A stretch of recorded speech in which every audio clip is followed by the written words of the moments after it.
دعوت دینے سے، دعوت کی محنت کے نہ کرنے سے امت برباد ہو رہی ہے۔ یہ حل ہے دعوت، اللہ کے راستے میں نکلنا حل ہے، نکلے بغیر بنے گی نہیں امت، نکلے بغیر امت بچے گی نہیں، نکلے بغیر امت دیندار نہیں بچے گی۔ نکلنا تو اچھا ہے، نکلنے سے بڑا مسلمان کا کوئی عمل نہیں ایمان کے بعد۔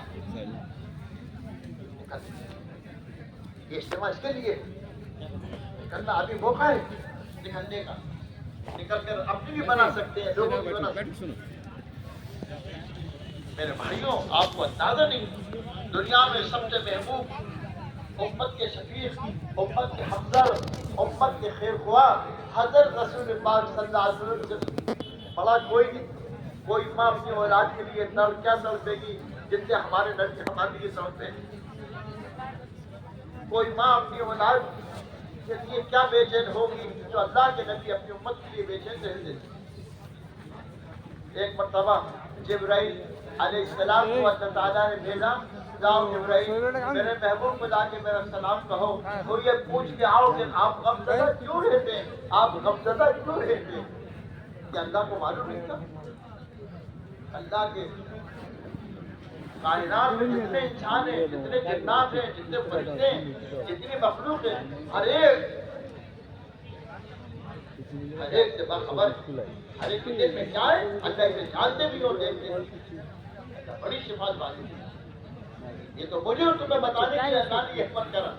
دیکھو تمہارا بھی تمہاری کتنا غمزدہ ہے۔ جبرائیل آئے اور آ کر سلام کیا اور جو کہا اللہ تعالیٰ نے سلام کہلوایا ہے آپ کو، اور اللہ تعالیٰ یہ کہلوانا یہ پوچھوانا کہ آپ غمزدہ کیوں ہیں؟ اے محبوب، اے اللہ کے محبوب، آپ غمزدہ کیوں ہیں؟ کیوں ہیں؟ کیوں ہیں؟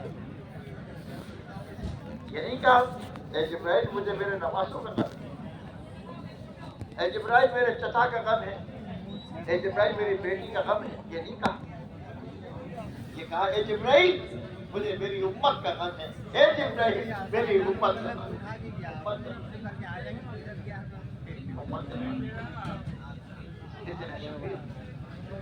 زانی عورت صحابیہ زانی آئی، اس سے آخر چہرہ مبارک نہیں پھیرا، چور سے چہرہ مبارک نہیں پھیرا، چور کو بھی نبھایا، زانی کو بھی نبھایا، اور وہ تو لیکن